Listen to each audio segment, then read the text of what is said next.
Maghreb Orient Express, bienvenue à tous. Et si on parlait d'amour, une fois n'est pas coutume, comment vit-on l'amour autour de la Méditerranée, de Marseille à Alexandrie? Quelle vision en ont les jeunes en particulier? Entre romantisme et tradition, entre carcan et révolution, l'amour est bien souvent le reflet de nos sociétés. Avec nous sur le plateau de MOE sur TV5 Monde, Marion Touboul, merci d'être avec nous. Vous êtes journaliste, vous avez été durant 7 ans la correspondante en Égypte pour plusieurs médias européens. Et vous êtes l'auteur de ce livre intitulé Amour, voyage dans l'intimité des Égyptiens. C'est publié aux éditions Transboréal. À vos côtés, Smaïn, que l'on ne présente plus. Merci d'être avec nous, Smaïn. Vous êtes acteur, vous êtes à l'affiche de la comédie certifiée Halal de Mahmoud Zemouri qui sort sur les écrans en France ce mercredi 13 mai, c'est donc dans quelques jours. Et puis pour la première fois dans MOE également, Ludovic Mohamed Zahed, merci d'être avec nous. Vous êtes imam, vous êtes l'auteur du livre Le Coran et la chair, vous êtes docteur en anthropologie du fait religieux sur la question de l'islam et de l'homosexualité et vous avez été le premier Français de confession musulmane à se marier religieusement. Marion Touboul, que représente l'amour pour vous? Je ne vous pose pas la question, mais en tout cas c'est celle que vous avez posée à de nombreuses Égyptiennes et à de nombreux Égyptiens partout à travers l'Égypte, de la péninsule du Sinaï à l'oasis du Fayoum, en passant par la Nubie et la Méditerranée. Comment est née l'idée de ce travail, de cette enquête, de cette quête? En fait, je pense qu'il y a deux choses. Il y a le fait que j'ai vécu là-bas la Révolution, ce qui m'a permis de rencontrer des familles, de pousser des portes assez incongrues, de rencontrer des familles dans leur intimité, de découvrir des bribes d'histoire d'amour qui m'ont passionnée. On parle aussi beaucoup de frustration en Égypte, sans aller souvent aux sources de ce qui peut se passer, des souffrances des Égyptiens. Donc là, j'avais envie, avec la photographe Françoise Boguion qui fait les photos de ce livre, on avait toutes les deux envie de voyager au fond de l'âme, en fait, des Égyptiens pour découvrir un peu leur gouffre intérieur, aussi bien que leur joie, leur partie sombre, leur gaieté, pour justement aller au plus profond de ce que peut être un Égyptien.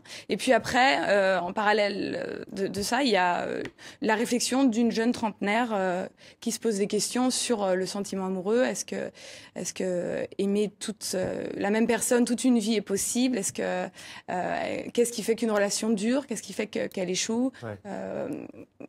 Quelle solution on peut avoir pour faire durer une relation? Est-ce qu'il n'y en a pas? Voilà, donc il y a les deux histoires un petit peu mêlées. Se sont croisées, se sont mêlées. Exactement. Alors c'est une plongée dans l'intimité donc qui fait jaillir des thèmes brûlants, hein. Il y a les amours de jeunesse, vous l'avez dit, les passions saisonnières, mais aussi le mariage arrangé. On va en parler tout à l'heure avec le film certifié Halal. Il y a aussi l'excision, il y a aussi le harcèlement sexuel. Le harcèlement sexuel, il en a été question notamment sur la place Tahrir lors de la Révolution. Comment les Égyptiens et les Égyptiennes que vous avez rencontrés expliquent cette frustration qui n'explique peut-être pas tout, mais qui permet en tout cas à des hommes de basculer et d'agresser sexuellement des femmes?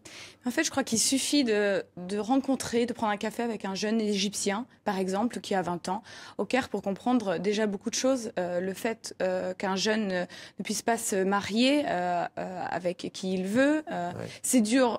Bien sûr, c'est extrêmement dur pour une jeune Égyptienne, mais c'est aussi dur pour l'homme parce qu'on lui demande d'être propriétaire d'un appartement, d'avoir un contrat à temps plein, d'avoir de grosses économies pour payer les noces.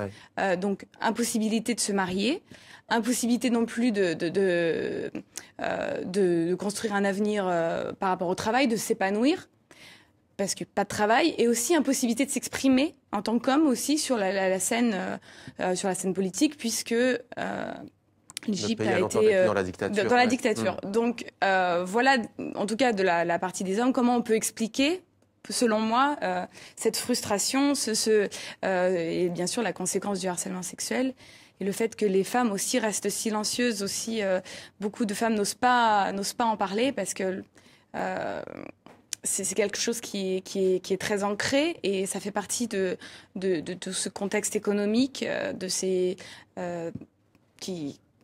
traditions aussi qui font que c'est très compliqué pour les Égyptiennes de s'en défaire et d'arriver à en parler aussi sur la scène publique. Ludovic Mohamed Zahed, très souvent lorsque l'on évoque ces sujets sensibles, que ce soit par exemple le mariage arrangé, que ce soit les agressions sexuelles ou encore l'excision, c'est l'islam qui est pointé du doigt.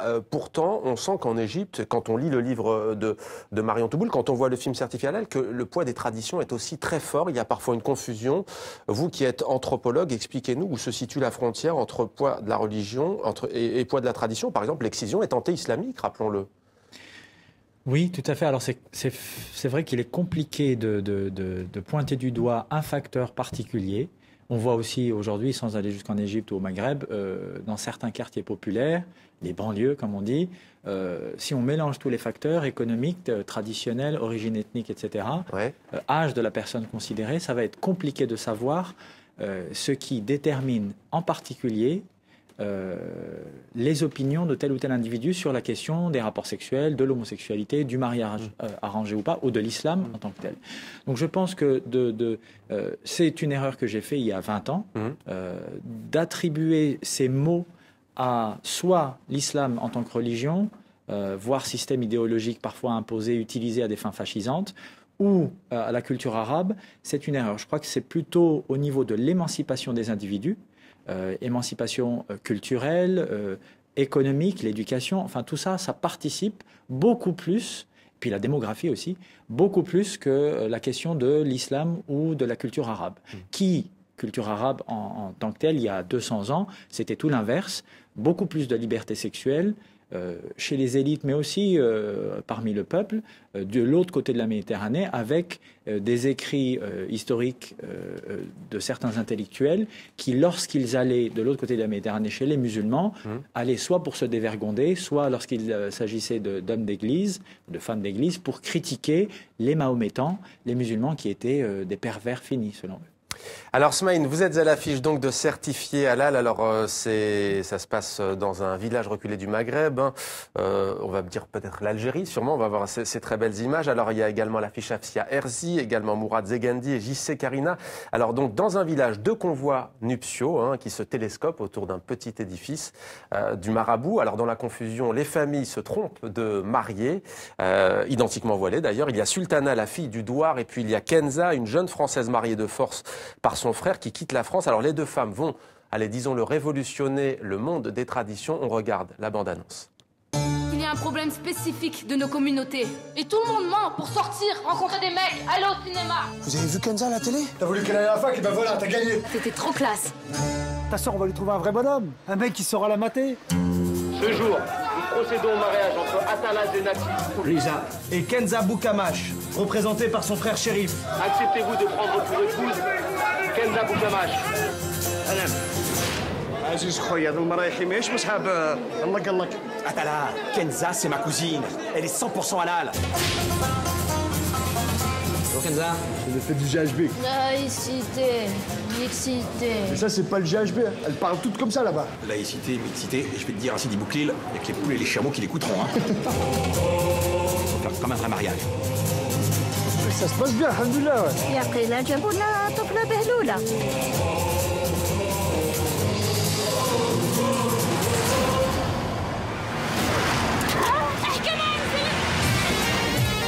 Elle est où, ma soeur? Voilà. Je la connais, Kenza. Elle va flipper grave. J'habite en France et j'ai été enlevée. Je sais même pas comment j'atterris ici. عملتها يا بنت الحرام. الرسم كانت جديدة. على بالك بلي بنيتك راسها قاسي. قاسي والله ماهوش قاسي ما هضرتش معاك. Je suis pas ta propriété, hein. C'est pas parce que tu m'as sauvé que ça donne des droits sur moi.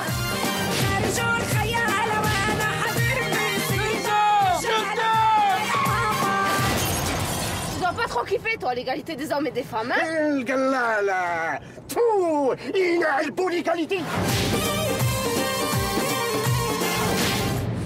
Voilà, beaucoup rire, ça fait beaucoup parler en plateau. Smaïn, donc vous incarnez, vous jouez le rôle du cousin de Kenza, on l'a vu via Skype, c'est vous qui allez concrétiser ce mariage avec cet homme qui est un éleveur de poules. Alors, selon vous, Smaïn, que permet l'humour, vous qui connaissez bien ce domaine, qu'est-ce que cela apporte quand on aborde des sujets aussi sensibles que la virginité, que le mariage forcé, où on l'a entendu, la laïcité, c'est un mot qui revient pas mal dans le film. Qu'est-ce que ça permet? Il faudrait poser la question à Mahmoud Zemouri. Moi, j'ai toujours considéré que Mahmoud Zemouri, c'était un peu le Jean-Pierre Mocky français, qui aborde toujours des sujets graves. Le prisme de l'humour, c'est une manière aussi de désamorcer, voilà, de parler d'un sujet grave en riant et aussi partager aussi ce point de vue. Voilà. Par exemple, j'ai vu le film en Algérie, ce qui est extraordinaire en Algérie, une salle comble, hilarante, à rire sur un sujet. C'était fin avril, salle Ibn Khaldun à Alger, justement, j'allais vous demander l'accueil, donc ça a été plutôt bien accueilli. Très très très bien accueilli. Alors c'est vrai que en France, il y a des rires, mais c'est marrant, c'est drôle, c'est-à-dire que vous savez, le rire sans le public, ça n'existe pas. Donc c'est un peu comme une partition sans musique.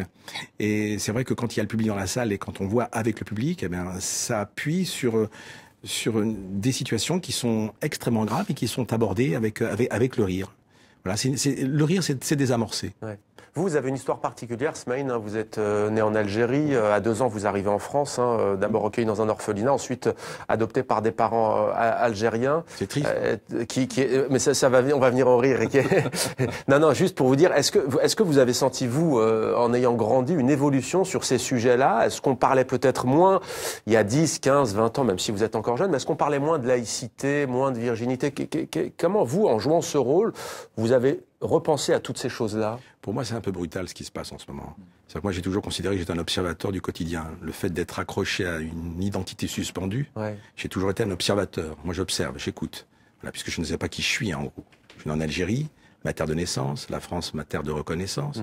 Donc, observateur. Et c'est vrai que je constate aujourd'hui qu'on parle de sujets qui me sont complètement, je veux dire, en dehors de mon imagination.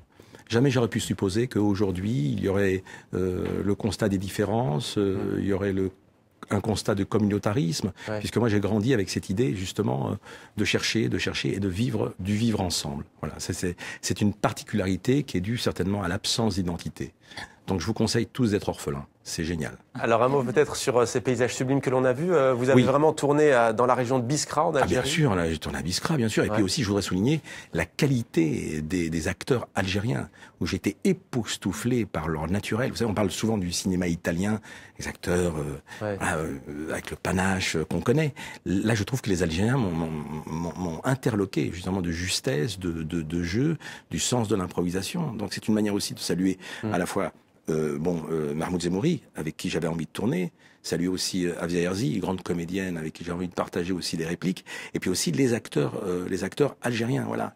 Et les paysages, voilà. On souligne aussi que dans ce film, il y a des paysages magnifiques. Vous savez, il y a une émission qui est passée dernièrement, Thalassa. Voilà, c'est un peu la continuité de Thalassa, ce film. C'est une manière de voir aussi cette Algérie resplendissante.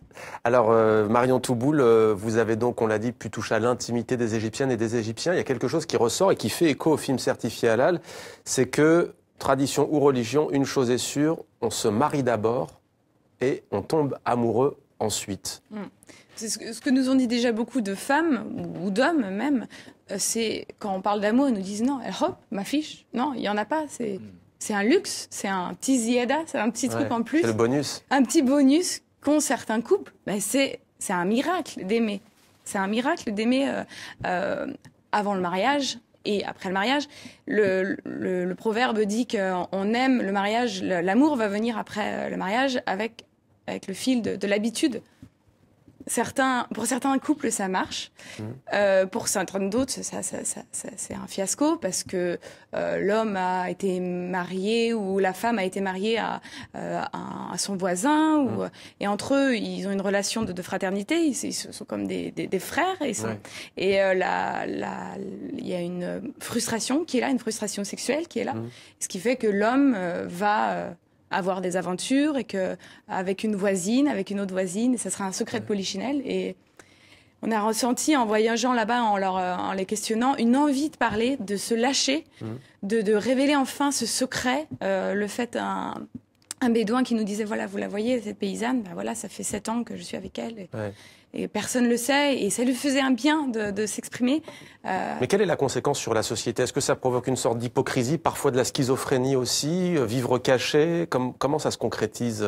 Il y a une sorte d'hypocrisie, bien sûr, parce qu'on peut voir au Caire cette image. Si vous avez été au Caire, vous voyez forcément cette image des femmes voilées qui portent le voile intégral, qui passent devant ces boutiques de lingerie où voilà, les vêtements proposés là, on les trouverait même pas en France, quoi. Des tenues vraiment incroyables. Et ces femmes les regardent sans honte, alors que elles sont cachées.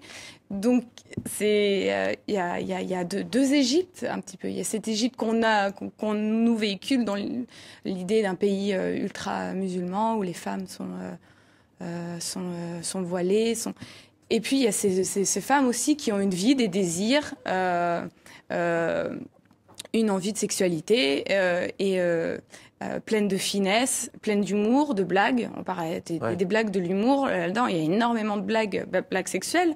Et donc voilà, c'est ça qui est passionnant, c'est ces deux Égyptes. Et des femmes qui résistent également en Égypte. Alors, Ludovic Mohamed Zahed, vous avez grandi entre la France et l'Algérie. Et vous dites, notamment lorsque vous écrivez votre premier livre sur le Coran et la chair, vous dites, selon moi, l'homosexualité, quoi qu'on en dise, n'est pas un choix. Il faudrait être fou pour choisir d'être homosexuel lorsque l'on vient du milieu socio-culturel d'où je viens. Et vous dites, la réforme de l'islam n'arrivera pas seule. Expliquez-nous votre raisonnement. Je pense que ce genre d'études en Égypte, études de terrain presque anthropologiques, effectivement on en parlait tout à l'heure, c'est très intéressant parce que j'avais commencé une thèse de psycho, j'ai fini ma thèse d'anthropo dans les 3 semaines à l'EHESS, parce que la sociologie, j'ai découvert le pouvoir de l'analyse sociologique, de donner la parole aux gens et de leur dire, voilà, qui êtes-vous? Dites-moi qui êtes-vous, et moi je vais apprendre, je vais être un observateur au quotidien, et c'est au-delà de toute forme d'idéologie, en principe, fascisante, justement, qui tend à imposer un faisceau identitaire, où on va dire, voilà, vous pouvez penser que ça n'est pas possible, d'avoir ce genre de sentiment, d'avoir ce genre de désir, mais en tout cas, ça existe sociologiquement. Des femmes qui ont une sexualité, parce qu'on parlait d'excision, ça part de là, hein, quand même, il faut surtout pas qu'il y ait de tentation, du coup on va les exciser, pas de plaisir, et on va pouvoir les contrôler finalement. Les homosexuels, ça n'existe pas chez nous, etc. Donc c'est vraiment une problématique qu'il faut déconstruire, je pense, d'un point de vue sociologique, les faits. Et ensuite, la question du rapport à l'islam, bien évidemment, elle est très prégnante, de plus en plus depuis 10-15 ans en France, y compris parmi les minorités sexuelles, les homosexuels musulmans, les transsexuels musulmans, ou d'origine musulmane, parce que qu'on se considère musulman ou pas, quand on est dans des familles comme les nôtres, de toutes les façons, l'islam parle par la bouche de nos parents et de nos entourages, donc on est obligé de s'intéresser à ces questions. Mais vous pensez que, pourtant, dans les 3 religions monothéisme, judaïsme, christianisme et islam, l'homosexualité est prohibée, c'est un interdit. Vous dites qu'elle n'est pas incompatible avec ce que vous appelez un islam éclairé. Oui, absolument, parce qu'un islam éclairé, ça ne veut pas forcément dire annihiler une partie de notre héritage culturel, ça veut dire au contraire, se le réapproprier, le redécouvrir, découvrir ces histoires aussi de harem avec des sultans qui étaient amoureux de leur vizir et ils s'habillaient de la même façon, ils mangeaient les mêmes choses. Bon, après le vizir, souvent, il se faisait décapiter. Mais pourquoi cela, aujourd'hui, les fidèles ne le voient pas? Vous dites, de toute façon, la religion, je pense qu'en fait, vous dites, c'est la représentation que certains Français de confession musulmane ont de leur religion et pas l'islam lui-même qui pose problème. Ça veut dire qu'il faudrait relire les textes de leur religion et de leur culture. Et en ce qui concerne la religion, si on peut en parler, dans le Coran, nulle part le terme homosexualité n'est cité. Sodome et Gomorrhe, c'était des gens qui violaient tout ce qui bouge, c'était des patriarques avec un droit de cuissage, qui violaient des gens dans un temple dédié à la déesse Ishtar. Qu'est-ce que ça a à voir avec des gens qui défilent dans la rue aujourd'hui ou qui ont défilé il y a 2 ans pour avoir des droits civiques égaux à ceux de tous les autres citoyens? Absolument rien. Donc il y a un détournement sémantique ici, où on sort les versets du Coran ou les traditions prophétiques de leur contexte, et on oublie celle qui nous parle d'un prophète qui accueillait des hommes efféminés, mukhannathun, donc des androgynes. On pourrait dire des homosexuels, des transsexuels aujourd'hui. Et bon, la traduction, bien sûr, ça serait anachronique de le faire de cette façon-là, mais en tout cas des hommes qui étaient efféminés, qui n'avaient pas de désir envers les femmes, selon les propres femmes du prophète. Les femmes du prophète ne se voilaient pas devant eux. Donc vraiment, si on doit être musulman, que Dieu nous pardonne d'être musulmans de cette façon-là, d'une façon fascisante, conservatrice au sens le plus traditionnel du terme. Et il faut faut, de mon point de vue, réformer, non pas l'islam, parce que l'islam n'existe pas sociologiquement, mais réformer la façon dont les musulmans élaborent leur rapport à leur tradition. Smaïn, vous parliez tout à l'heure, vous n'avez pas prononcé le mot, mais en grandissant du libre arbitre, à savoir de ne pas être enfermé dans des cases, dans des identités, dans des carcans. Le libre arbitre, qu'il s'agisse de la religion, qu'il s'agisse du comportement que les hommes adoptent envers les femmes, vous y croyez? C'est ce qu'il faut aujourd'hui essayer de cultiver? J'ai une approche de la religion assez... Moi j'ai la chance, j'ai cette chance inouïe d'être né entre les 3 livres. Ouais. Vite fait, je nais à Constantine de père et de mère inconnus, je suis sauvé par les catholiques, je suis ramené par une mère juive en France et je suis élevé par des musulmans en 2 ans de ma vie. Comment voulez-vous aussi que je me positionne par rapport à la religion? Ouais. Je trouve magnifique ce qu'il dit, parce que d'abord, c'est un puits de connaissance, il nous éclaire. Et moi, j'ai besoin, vous savez, il y a une très belle phrase d'un grand peintre qui s'appelle Soulage. Je fais ce que j'apprends, ce que je cherche. J'ai toujours cherché et j'ai toujours considéré que la religion était de l'ordre de l'intime. Voilà pourquoi dans mes spectacles, voilà pourquoi dans la vie, je n'aborde jamais le phénomène religieux. Parce que le phénomène religieux, c'est ma priorité absolue, c'est mon intimité. Voilà. Mais je citerai une phrase de Jean Ferrat, que je trouve magnifique. Aimer à perdre la raison, aimer à ne savoir que dire. Très difficile de définir l'amour. Il y a plusieurs amours. Il y a l'amour que j'apporte à mon enfant, il y a l'amour que mon enfant m'apporte, il y a l'amour que j'ai apporté à ma mère, il y a l'amour que ma mère m'a apporté. C'est une multitude de choix, l'amour. On aime à sa manière. Mais en fin de compte, ce qui doit prédominer avant tout, c'est l'autre. C'est aimer l'autre, justement, pour l'héritage de l'autre. Je fais ce que j'apprends, ce que je cherche. C'est mon intime conviction. Alors, merci d'avoir cité Jean Ferrat. On va regarder un deuxième extrait maintenant de Certifié Halal. On le rappelle, sorti en France ce mercredi 13 mai. Un deuxième extrait et on en parle juste après. Chérif, c'est pas un homme, je vous le dis, moi. Quoi, ma soeur, elle parle de virginité à la télé? Sur la tête de ma mère. D'abord, c'est pas possible. Salam alaikum. Alaikum salam. Oui, c'est où, Cogitant? Je m'appelle Djibril. Ouais, ça va, mon frère, arrête de te vexer. Moi aussi, on m'appelle Carlouche. Les mecs, vous avez vu Kenza à la télé? Écoutez-le, celui-là, il débarque. Tu crois quoi, toi, quand elle va à la fac avec les mecs, c'est pour étudier le Coran? Vous croyez qu'elle est plus vierge? T'es perché ou quoi? Ça se voit. Rien que sa façon de marcher. Fais-le nous. Montre-lui comment elle marche. Montre-lui comment elle marche. Oh, ça y est, ça va. Vous m'avez pour un bouffon, quoi. On est entre nous, Ok. Vas-y, rigolez pas. Allez, les talibans! Je vous signale que les mecs aussi doivent rester vierges jusqu'au mariage. Mais qu'est-ce qu'elle raconte, celle-là, là?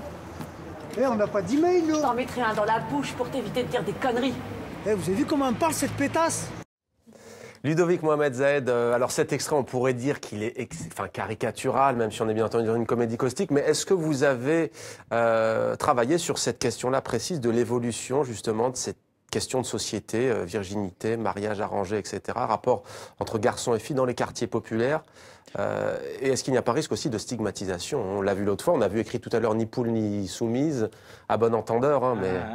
Non, tout à fait. J'ai travaillé sur cette question lorsque j'ai eu des entretiens avec des gens qui étaient issus de quartiers populaires très défavorisés et étant homosexuels, n'arrivaient pas à assumer quelque sexualité que ce soit, parce que si c'est pour avoir des rapports sexuels avec une personne du sexe opposé, ça les intéressait pas.